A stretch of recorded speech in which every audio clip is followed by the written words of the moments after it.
What if I told you that the reason your prayers feel like they're hitting the ceiling isn't because God isn't listening?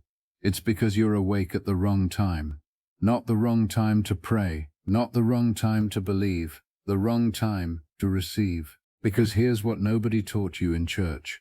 God doesn't just speak whenever. Scripture shows, consistently, repeatedly, unmistakably, that there is a specific window, a recurring slot in the hours before dawn, where heaven's activity is highest, where divine downloads happen, where the men and women who changed history consistently positioned themselves, and almost every believer alive today is sleeping straight through it. This is not a video about waking up early and grinding. This is not a productivity hack wrapped in scripture. This is not a morning routine with Bible verses attached. This is an investigation. We are going to go through the Bible from Genesis to the Gospels and look at what actually happens between 3 a.m. and 6 a.m. Not what preachers say happens, what the text says happens. And when you see the pattern, when you see how many times this specific window appears at the hinge points of biblical history, you will never look at your alarm clock the same way again. Stay with me, because what I'm about to show you is hiding in plain sight, in a book you already own. In the ancient world, the world of the Bible, the night was divided into 4 watches. This wasn't poetic language. This was a military and civil system. Guards rotated, cities were protected, and everyone in the ancient world knew exactly what each watch meant. The first watch ran from 6 p.m. to 9 p.m. evening, the city settling down. The second watch ran from 9 p.m. to midnight, deep night, most people asleep. The third watch ran from midnight to 3 a.m., the darkest hours, and then the fourth watch, 3 a.m. to 6 a.m., the final watch before dawn. Now here is what I need you to see. When you go through Scripture and you mark every major supernatural event, every divine encounter, every moment where God showed up and changed everything, the pattern is undeniable. It almost always happens in the fourth watch, not in the evening, not at midnight, not at a convenient hour, in the fourth watch, in the hours between 3 a.m. and 6 a.m., in the window most believers are using for their deepest sleep. Let me show you what I mean, because this isn't a theory, this is in the text. Exodus 14:24. The Israelites are trapped, the Red Sea in front of them, Pharaoh's army behind them, 2 million people standing at the edge of what looks like certain death. And then, Exodus 14:24. During the last watch of the night, the Lord looked down from the pillar of fire and cloud at the Egyptian army and threw it into confusion. The last watch of the night, the fourth watch, 3 a.m. to 6 a.m. God didn't deliver Israel at sunset. He didn't part the sea at midnight. He moved in the fourth watch. And by sunrise, by the time the average person was just opening their eyes, an entire nation was free. That's not coincidence. That's a pattern. Matthew 14:25. The disciples are in a boat in the middle of the Sea of Galilee. A storm has been raging all night. They've been fighting waves for hours, exhausted, terrified, certain they're going to die. And then Matthew 14:25 says, shortly before dawn, Jesus went out to them, walking on the lake. Shortly before dawn, the fourth watch, 3 a.m. to 6 a.m., they had been in the storm since the first watch. Second watch, no Jesus. Third watch, no Jesus. And then, in the fourth watch, he came walking on top of the very thing that had been terrifying them all night. He didn't come in the first hour of darkness. He came in the last, in the fourth watch, when human endurance was at its lowest and divine intervention was at its highest. Mark 1:35. This one stops me every time I read it.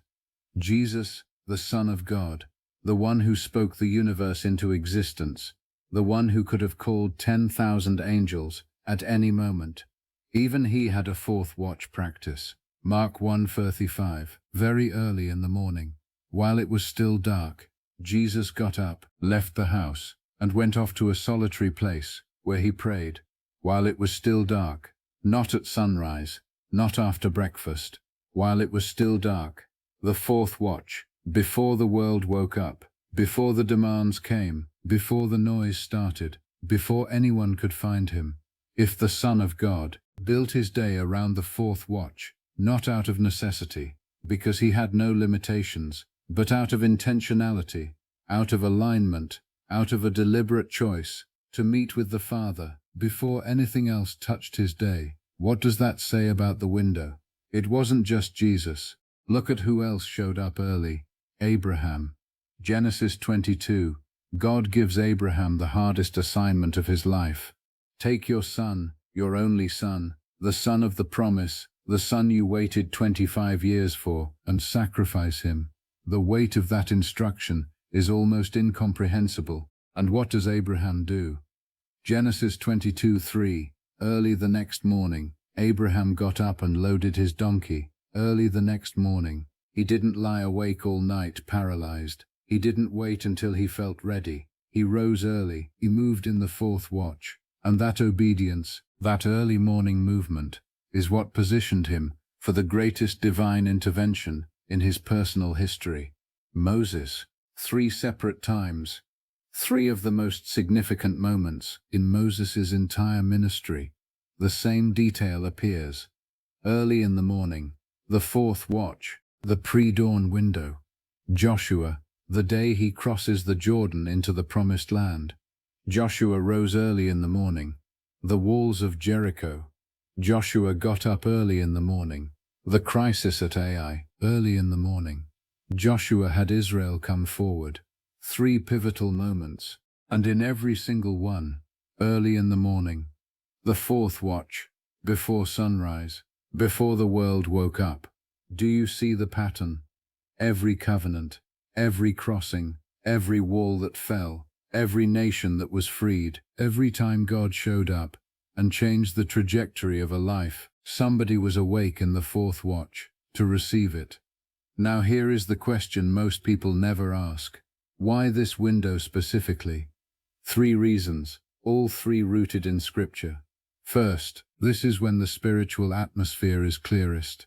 Before sunrise, before human activity fills the atmosphere with noise, distraction, agenda, there is a stillness, a clarity, a kind of spiritual silence that doesn't exist at any other time of day. Job 38:12, God himself asks Job, have you ever given orders to the morning, or shown the dawn its place? God is talking about authority over the morning, the authority to be present and intentional in the pre-dawn hours, rather than simply waking up when the day happens to you.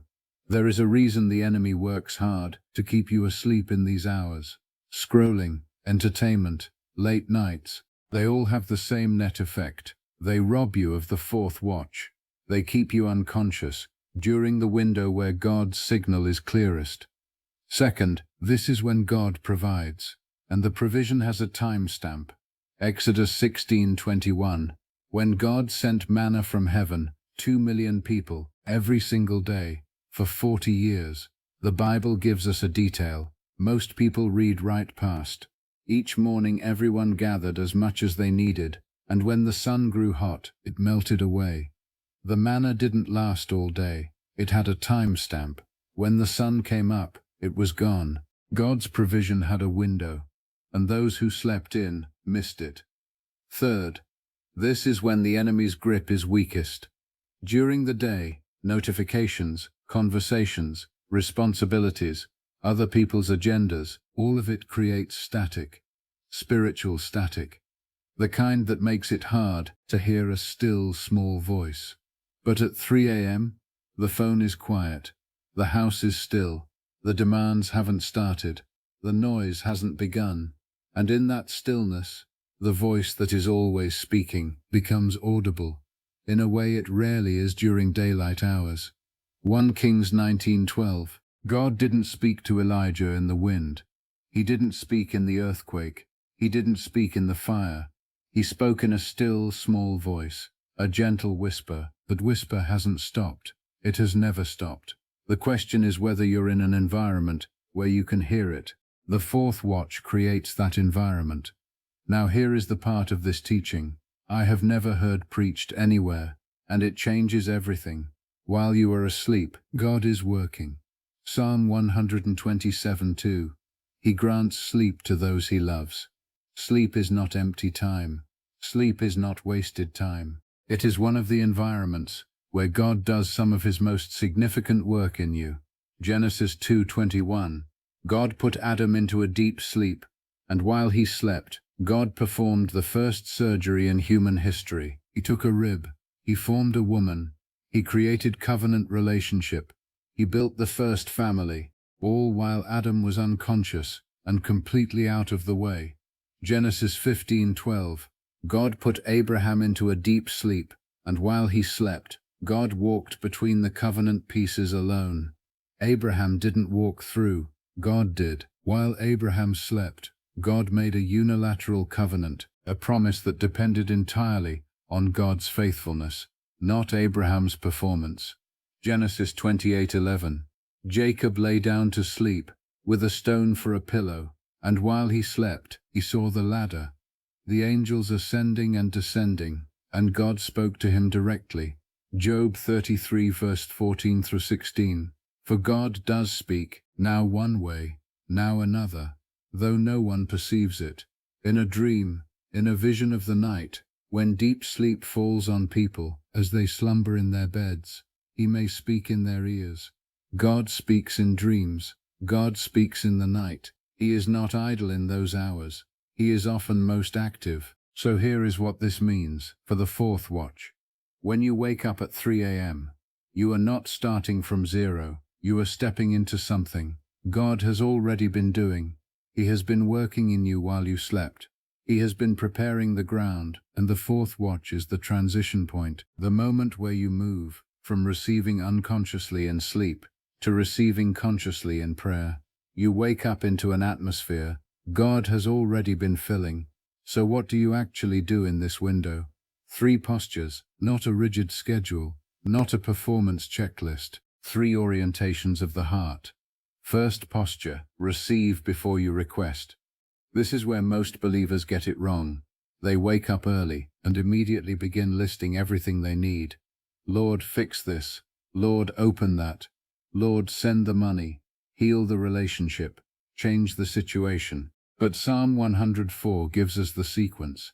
Enter his gates with thanksgiving, and his courts with praise. Not enter his gates with requests. Thanksgiving first, praise first. Acknowledgement of who he is and what he has already done first. Start there, and let gratitude do what gratitude does. It shifts your spirit from scarcity to abundance, before you've said a word about what you need. Second posture, listen before you speak. Habakkuk 2:1. I will stand at my watch and station myself on the ramparts. I will look to see what he will say to me. Habakkuk positioned himself to receive, not to transmit, to receive. In the fourth watch, after you have thanked, after you have praised, after you have read the word, and let it settle, there is a moment where you stop, you close the Bible, you put down the journal, and you sit in silence with expectation. Not the silence of having nothing to say, the silence of someone who believes the God of the universe has something specific to say to them today, and is willing to be quiet long enough to hear it. Third posture, record what you receive. Habakkuk 2:3. Write down the revelation and make it plain on tablets, so that a herald may run with it. God doesn't just want you to hear what he says in the fourth watch. He wants you to write it down. He wants it recorded. He wants it actionable. The idea that dropped into your spirit at 3:47 in the morning, the name that came to mind, the solution to the problem you've been circling for months. Write it down immediately. Before we close, I need to say something important. This is not a new law. God is not waiting at 3 a.m. with a clipboard, marking who showed up and who didn't. Missing a morning does not mean missing your blessing. Sleeping through 1/4 watch does not mean God has moved on. Psalm 127:2. He grants sleep to those he loves. Sleep is a gift. Rest is built into the design of creation. Jesus himself, after seasons of intense ministry, told his disciples to come away and rest. Mark 6:31, "Come with me by yourselves to a quiet place and get some rest."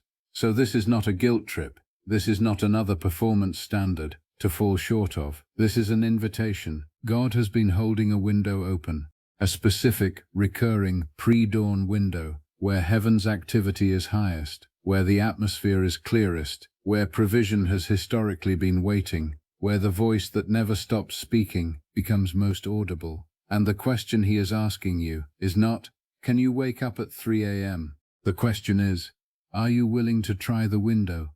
Abraham rose early and walked into the greatest test and the greatest miracle of his life. Moses rose early and received the covenant of God. Joshua rose early and crossed into everything that had been promised. Jesus rose early while it was still dark and met with the Father before anything else touched his day. The fourth watch was never about the hour. It was about the posture. It was about being the kind of person who says, before the world gets my attention, before the noise starts, before the demands come, God gets the first of me, the first of my mind, the first of my time, the first of my stillness. That posture changes everything, not because of the hour, because of the heart behind it. If this word landed on you today, if something in your spirit said, this is what I've been missing, do one thing before you sleep tonight. Set the alarm, not to perform, not to earn, not to prove anything to God or to yourself. Set it as an act of faith. Set it as a declaration that tomorrow morning, before the world gets you, God gets you first. And then when it goes off, don't negotiate with it. Don't check your phone. Don't lie there debating. Do what young Samuel did in 1 Samuel 3:10. When God called his name in the night, say, "Speak, Lord, your servant is listening," and then get up. The window is open. You've been sleeping through it long enough.